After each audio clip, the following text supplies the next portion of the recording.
The moment those words left my mouth, my CEO burst into loud, mocking laughter, right there in his glass office where the whole floor could hear him. 18 years of building his systems, saving his contracts, fixing messes he didn't even understand. And he treated me like some clueless rookie begging for scraps. The humiliation burned through me so deeply I couldn't even speak. But what he didn't know, what he never bothered to ask, was that the real power behind his entire operation wasn't his. It was mine, and I had the proof. If you want more stories like this, subscribe and tell me your thoughts. For most of my 15 years at Solara Dynamics, I believed loyalty still meant something. I wasn't naive, just stubbornly hopeful. I came in at 26, fresh from a smaller manufacturing plant where I'd learned how systems behave under pressure, how machines take on a personality, how workers' bodies absorb every flaw in a poorly designed process. Solara felt bigger, cleaner, full of possibility. Back then, I thought if I worked hard enough, stayed late enough, solved enough problems, someone upstairs would eventually notice. They didn't. Not really. But the people on the floor did. Jordan Pike on line 3, who'd memorized every shift in torque on the composite shaper. Layla Moreno, who could spot microfractures with her bare eyes faster than our scans. They were the heartbeat of the place, and everything I built came from watching them work. When I redesigned the load-bearing protocols on the aerospace frames, the ones that ended up saving Solara more than $3 million last quarter, it started with watching Jordan struggle through the old process and realizing how much strain we were wasting on inefficiency. My job title sounded fancy, manufacturing systems architect, but really, I saw myself as a translator. I took the language of real workers, real machines, real problems, and turned it into systems executives could brag about. Except, of course, they never said my name when they bragged. Solara's monthly newsletter always showed Mason Lockridge, our CEO, shaking hands with some client or another, pretending he personally had lifted efficiency by 30% or cut turnaround time by half. Everyone on the floor would nudge me when those newsletters came out, half teasing, half angry on my behalf. "There's your boyfriend again," Jordan would say, waving the glossy page. "Guess he built the whole line himself." I'd laugh it off because what else could I do? If I acted bothered, it made me look petty. If I ignored it, at least I kept my peace. But the truth sat heavier each year. They saw what I did, and he didn't. My office wasn't an office, just a station tucked along the edge of the design bay where the overhead lights buzzed and the machinery hummed like a restless animal. I didn't need a corner view. I needed working equipment and access to the floor. Still, every time I passed, Mason's glass-walled suite with its view of the mountains, something in me clenched. It wasn't envy. It was the quiet awareness that his entire career floated on the backbone of people whose names he'd never learn. I kept a notebook in my drawer, a worn leather thing I'd updated for years. Not a diary, more like a living archive of processes, sketches, experiments, things I played with at home on my own software long after the official day ended. I never imagined it would matter. Back then, it was just how my brain worked. Ideas didn't clock out at 5. I'd jot something down over dinner, test it on my laptop while the world slept, refine it until it made sense. Those off-the-clock ideas became the framework of nearly everything Solara bragged about. At the time, I didn't think about ownership or credit. I only thought about building systems that made people safer, faster, better supported. I believed in the work. I believed in the people. I believed that if I just kept giving my best, the company would eventually give something back. I didn't know then how wrong I was. I walked into Mason's office that morning with a calm I didn't actually feel. His assistant barely glanced up as she waved me through, already absorbed in some spreadsheet full of numbers Mason would later pretend to understand. I clutched the folder I'd spent 2 nights assembling. Clear documentation of efficiency gains, cost reductions, safety improvements, all tied directly to the systems I'd designed. Not vague bragging, hard numbers, proof. I wasn't asking for the moon, just a 12% raise after 15 years of carrying more than my share. I stepped inside the glass-walled office, sunlight spilling across Mason's polished desk like even the room knew which side it preferred. He didn't look up right away. He never did. 2 minutes. he muttered, eyes glued to his screen. I waited. I'd learned long ago that the less power someone had, the more they were forced to wait. When he finally glanced at me, it was with that same thin smile he used for camera crews. "What can I do for you, Sienna?"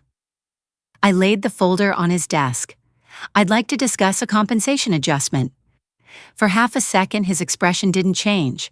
Then he opened the folder, scanned the first page, and the corners of his mouth twitched. Not confusion, not surprise. Something worse. Amusement. "A 12% raise?" he said, leaning back like he needed room for the disbelief. "You're serious?" I held his gaze. "Yes." He laughed, loud, sudden, sharp. It echoed off the glass walls so intensely I saw two people passing in the hall look over.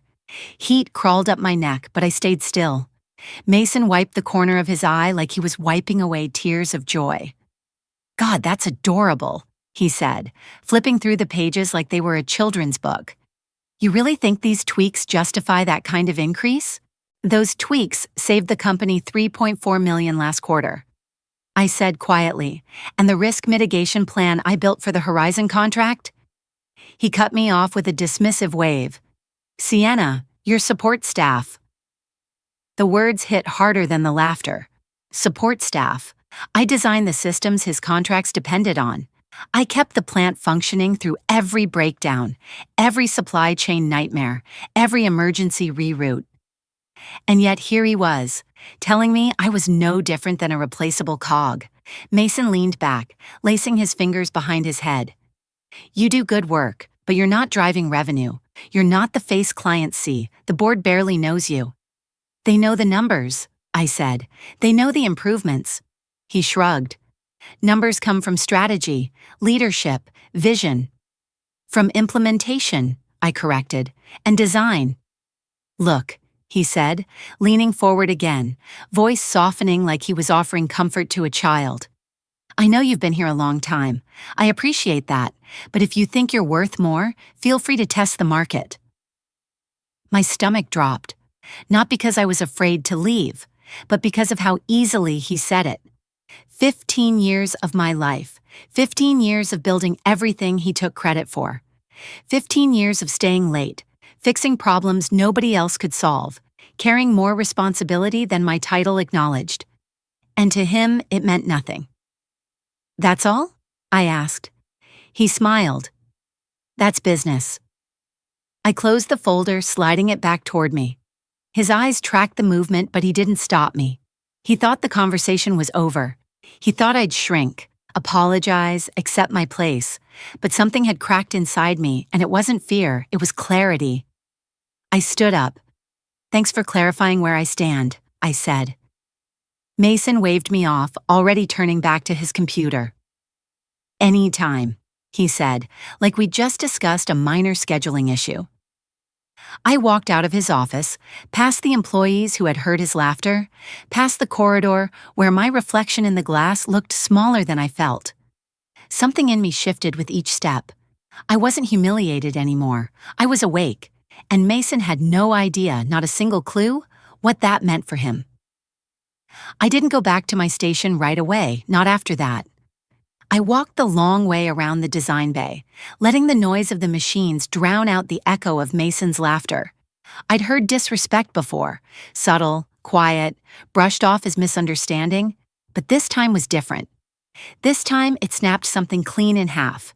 When I finally reached my desk, I pulled open the bottom drawer and took out the one thing in this entire place that was truly mine, my leather notebook. The edges were worn soft from years of use, the pages swollen with ink and sketches and timelines. I set it on the desk and opened it to the earliest entries. Date after date stared back at me. Processes, drawn out in pencil, refined in pen, some taped over with updated versions. Alternative workflows modeled at home on my personal software. Stress diagrams improved through dozens of late-night iterations, all created off the clock. Not a minute of company time, not a single resource belonging to Solara. I never planned it this way. I documented everything out of habit. My mind didn't let go of ideas just because the workday ended. If a solution appeared while I was cutting vegetables or brushing my teeth, I wrote it down. If a new configuration occurred to me while half asleep, I sketched it before the idea faded. And because I worked that way, because I didn't separate my brain from my passion, nearly every major process Solara used began its life here, in my notebook. I flipped to a page marked with a folded corner. Composite Load Balancing Protocol, Home Draft 422. That protocol alone saved Solara more than $1 million per quarter, and the updated workflow for Horizon Mobility's contract? Personal Concept Test started 8/3. That was the one Mason bragged about at the last shareholder call. I ran my finger along the ink. It was all here, clear, time-stamped, dated, my handwriting unmistakable. Then another page, Pneumatic Reduction Sequence, developed at home 11/19. That sequence had cut workplace injuries to nearly zero. Workers thanked Mason for investing in safety, but it wasn't his investment. It was my sleepless night, my insight, my persistence. My hands shaking slightly, I opened my email archives. Not the work account, my personal one. I'd saved copies of everything over the years. Messages where I'd offered formal transfer of IP to Solara. Messages where I'd suggested licensing agreements or compensation structures. All brushed off, sometimes ignored entirely. Other times answered with lines like, "Just implement it if it works, we'll handle the paperwork later." They never handled anything. They took the ideas and ran, because they assumed I wouldn't question it. They assumed I didn't understand my own worth. They assumed wrong. Another email caught my eye, one I hadn't thought about in months. A LinkedIn message from Talia Rivera, COO at Axiom Engineering Group, Solara's fiercest competitor. "Whenever you're ready, I'd love to talk. We need people who understand real manufacturing." I'd saved it but never replied. Loyalty had kept me here, or maybe fear had. Fear of rocking the boat. Fear of being seen as difficult. Fear of losing a job I had given half my life to. But the moment Mason laughed in my face, that fear evaporated. I wasn't the powerless support staff figure he imagined. I was the architect of everything that made Solara function.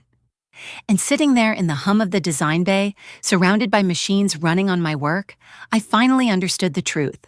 Mason hadn't just underestimated me. He'd built his empire on a foundation he never owned, and now that foundation was in my hands. I didn't call Talia right away. I sat with the idea for a full hour staring at the message, the blue glow of the screen reflecting off the metal tools on my desk. I wasn't afraid of leaving Solara. I realized that now. What terrified me was admitting how long I'd stayed somewhere that treated me like a footnote. But when I finally pressed call, my voice steady and calm, she answered on the first ring.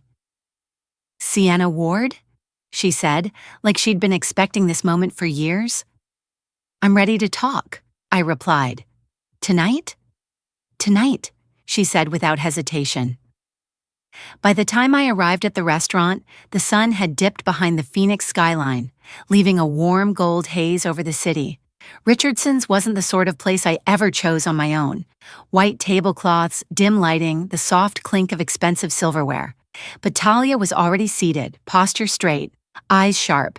She stood when she saw me, offering a handshake that carried confidence rather than pretense. "I'm glad you called," she said as we sat. "I've been watching Solara ride on innovations that don't match their leadership's capabilities." I felt the air shift. "You know they're mine," I said quietly. "I always did," she replied. "Mason couldn't design a manufacturing protocol if his life depended on it. But your work leaves fingerprints, I recognize them." For the first time in a long while, someone spoke to me like an equal, not a subordinate. She opened a folder, my folder, or at least a version of it constructed from industry reports, conference notes, and patent filings. "Your contributions aren't subtle," she said. "They're seismic." My throat tightened. Seismic. No one at Solara had ever used a word like that for my work. "You're wasted there," she continued, "and I don't say that lightly." "I gave them everything," I said. "It wasn't self-pity, it was simple truth." "And they gave you nothing," she countered. "Not even your name on the systems that built their last 3 quarters." She wasn't wrong. I opened my notebook, the same one that held the proof Mason never knew existed. I slid it across the table. She didn't touch it at first, just studied the open pages, the diagrams, the dates. Her eyebrows rose. She finally whispered, "Oh, this is worse for them than I thought." "Everything was developed off the clock," I said, "at home, on my equipment." "And you documented all of it," she said, almost to herself, "down to the minute." "Every idea, every modification," I said. "All mine." She exhaled slowly. "Solara doesn't own any of this." "Not legally," I said, "not even close." She closed the notebook with deliberate care, like she was holding something radioactive. "Then here's my offer," she said. She listed the numbers. Double my salary, profit sharing, a year, full team reporting directly to me, autonomy, resources, recognition. And then the one thing I didn't expect. "I want you to help redefine this entire industry," she said, "not tweak it, transform it. We've got the talent. We just need someone with vision and experience to design the backbone." I felt a pressure in my chest, something between disbelief and relief. "Why me?" I asked. "Because you're already doing the work of an executive," she said. "Solara just never paid you like one." I looked down at her offer, then at my notebook, then at her. Everything inside me was shifting, aligning. "I need 10 days, I said. "I'm leaving clean." "Of course," she said. "But Sienna." I lifted my eyes. "Solara will feel this," she said calmly, "and Mason will panic." The strange thing was, I felt nothing but clarity, because she was right. Mason would panic, and this time it wouldn't be my problem. I drove to work the next morning with a steadiness that felt almost surreal, like my mind had already stepped out of Solara, even though my body still had 10 days left inside it. The building looked the same, the parking lot half full from the early shift, the distant hum of machinery bleeding through the concrete walls, but everything felt different. Or maybe I finally felt different. I walked the factory floor before heading to my station, checking the metrics posted on the digital board. Efficiency steady, quality high, injuries zero, all the systems running exactly as designed, my designs. "Morning, Sienna," Jordan called from his station, adjusting his torque calibrations. "You're early." "Just checking on things," I said. He gave me a knowing smile, sensing something but not naming it. Workers always noticed more than executives realized. When I reached my desk, I began the process of sorting my files into 2 piles, Solara-owned and mine. The Solara pile looked thin. Routine manuals, training templates I'd built on company software, equipment recommendations drafted during paid hours. The other pile, the one composed of personal projects, drafts, diagrams created at home, and early-stage prototypes, grew into a thick stack almost 3 inches tall. Each page carried dates, revision notes, timestamps, proof, not of malice, of ownership, of effort, of years spent refining ideas no one bothered to ask about. I spent hours cataloging everything, labeling each entry, organizing emails, screenshots, and documentation. I made copies for myself and left nothing ambiguous. My exit wasn't going to be a battlefield. It would be a clean break supported by irrefutable evidence. Around noon, I walked into HR to schedule my official resignation meeting. The HR manager, a soft-spoken woman named Ellen, blinked when she saw me. "Everything okay?" she asked. "I need to process my resignation," I said, "effective 10 days from today." Her brows flew up. "You're leaving?" "Yes." "To where?" Her voice shook slightly. Everyone knew I was one of the pillars here, but pillars get tired of holding up structures built on disrespect. "Axiom Engineering," I said. She inhaled as though I'd punched the air out of her. "I'll get the paperwork started," she whispered. Word spread quickly. It wasn't official gossip. It was simply the nature of a plant. The moment someone in engineering made a big move, the energy shifted. People paused longer when I walked by. Conversation softened. Eyes followed me with concern or something like grief. It reminded me how deeply connected I was to these people, how much they mattered. Late that afternoon, Mason's assistant called. "He wants to see you," she said tightly. "Now." I entered his office to find him standing instead of sitting. That alone told me everything. Mason never stood unless he needed to project authority or hide discomfort. "You're leaving," he said flatly. "Yes." "To Axiom." "Yes." "This is abrupt." "Not from my perspective."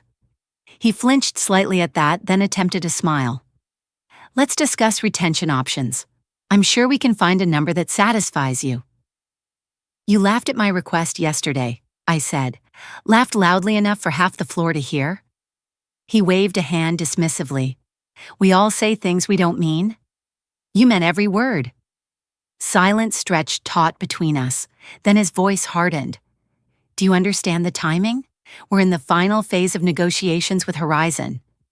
"I know," I said calmly. "I designed the protocols for that proposal."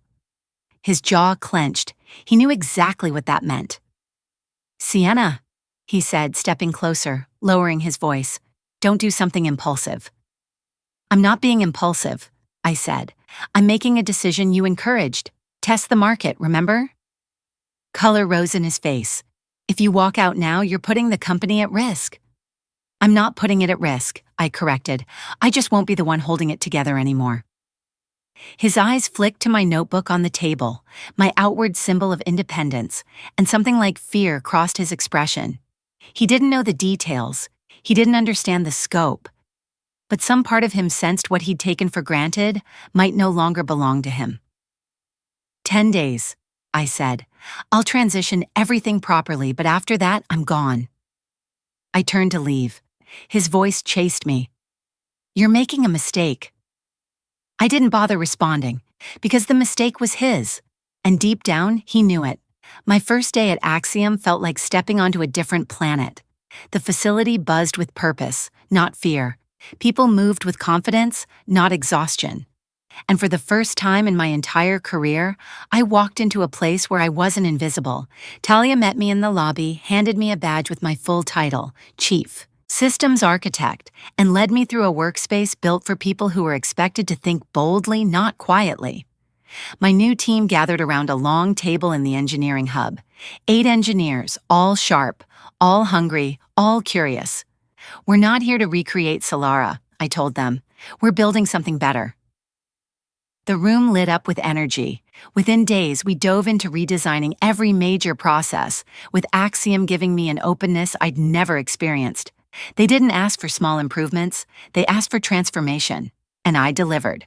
We streamlined material flows that had been wasting time, introduced real-time defect prediction software to catch failures before they happened, reconfigured the ergonomic layout to reduce strain injuries to nearly zero. Every system grew stronger, faster, safer, and the numbers followed like they always did. Operating costs down 22%, throughput up nearly 30%, quality at levels I'd never seen achieved at scale. Then came the moment I knew Mason had feared most. Horizon Mobility, Solara's biggest aerospace client, the same one whose protocols I'd developed, publicly announced a full shift to Axiom. Their entire contract, from prototype manufacturing to large-scale production. Word spread through the industry like fuel hitting open flame. I didn't hear about Mason's reaction directly, not at first. I only knew he called my phone 4 times that morning. I didn't answer, but when I left late that night and walked into the dim parking garage, he was standing beside my car. Arms crossed, eyes frantic. The swagger he relied on at Solara was gone, stripped clean. "Sienna," he said, stepping forward, "we need to talk." "This isn't appropriate," I replied, keeping distance. "You cost us the Horizon contract," he said, voice low, urgent. "Do you understand what that means?" "I didn't cost you anything. You did that the moment you dismissed me."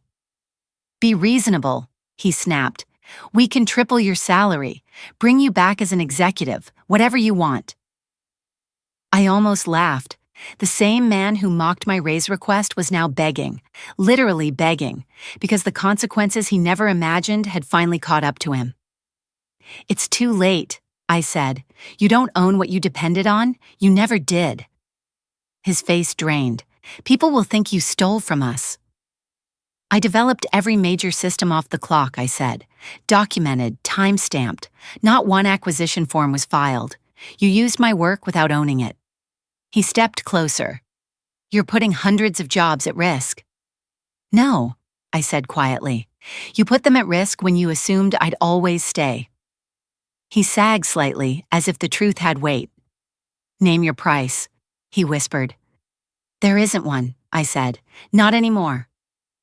I got into my car, closed the door, and watched him shrink in the rearview mirror as I drove away. On the first time, he finally understood the one thing he had always underestimated. I was never the replaceable one. He was. The news broke 2 weeks later. Solara was collapsing. Not drifting, not slipping, collapsing. Horizon's departure triggered a domino effect across every major contract they had left. Clients hate uncertainty, and Solara's stability had always rested on the systems Mason never bothered to secure. Without my protocols, without the structure that had held the place upright, their production lines buckled. Quality issues surged. Delivery schedules fell apart. The market reacted fast and without mercy. The local paper described it as a catastrophic loss of institutional core. Industry outlets were blunter. Solara built its success on foundations it never owned. I watched the reports from the mezzanine above Axiom's expanded operations floor, the air vibrating with the hum of machines running more efficiently than they ever had. My team had grown to 12 engineers now, each one pouring new ideas into a company that actually valued innovation instead of clinging to imaginary hierarchies. I wasn't gloating, not really, but I wasn't grieving either. Mason's panic in the parking garage had been just the beginning. The lawsuit came next. I'd been expecting it. Solara's legal counsel filed a claim accusing me of theft, misappropriation, corporate sabotage, every term they could string together. Their argument leaned on volume, not truth, but truth has a way of cutting through noise. During discovery, my documentation emerged piece by piece. The time-stamped drafts from home, the emails where I'd offered formal transfer, the unanswered messages, the evidence that everything originated outside company walls. And the final blow came from a recording their lawyers didn't realize the court would subpoena, a board meeting where Mason bragged about getting top-tier engineering without paying acquisition costs. Hearing his voice like that, so confidently admitting the very thing he tried to accuse me of, felt like a punchline delivered by fate.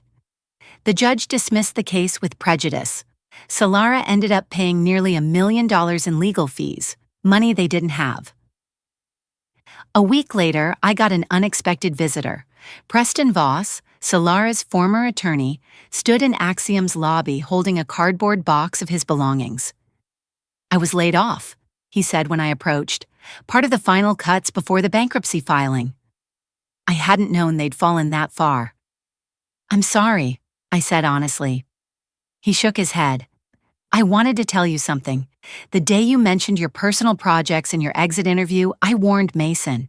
I showed him emails where you offered proper IP transfer. Told him he needed to acquire the rights formally. I remembered those emails. Empty attempts at doing things the right way. He told me not to worry. Preston continued. Said you'd never leave. That part didn't surprise me. Mason always believed people stayed because they had no other option. Never crossed his mind we might stay out of loyalty he didn't deserve. Solara filed for Chapter 11 within 3 months. Their assets were auctioned off, their workforce scattered. But that was the part I refused to let become another tragedy. I worked with Talia to expand Operation Second Start, a hiring initiative for every former Solara employee we could bring in. Jordan joined the pneumatic calibration team. Layla became a lead inspector. Others found placements with partner companies we coordinated with. Watching them walk into Axiom carrying boxes of hope instead of defeat, that was the first moment I felt completely at peace. Today, when young engineers ask me how to know when it's time to stand up for yourself, I tell them the truth I learned the hard way.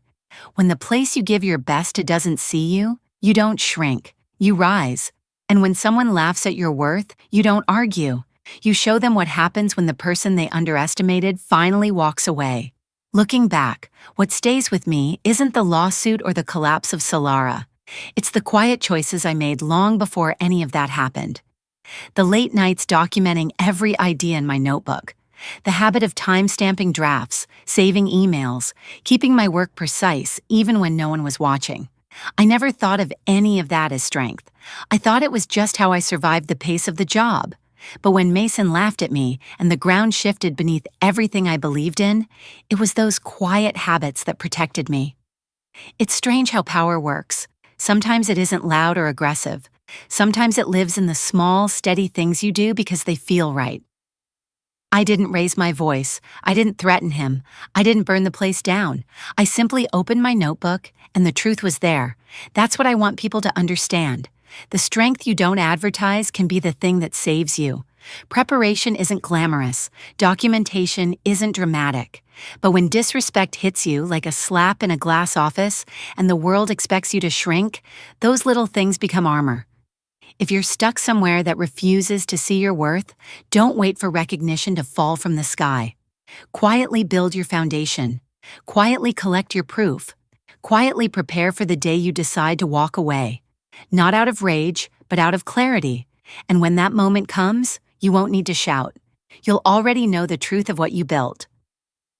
How to get started today. Write down every idea and improvement you create with dates. Save important emails and responses, even short ones. Keep personal copies of your work, on your own time, on your own devices. Review your boundaries at work and enforce them early. Protect your value before someone else tries to define it for you. What's one quiet habit that has protected you more than people realize?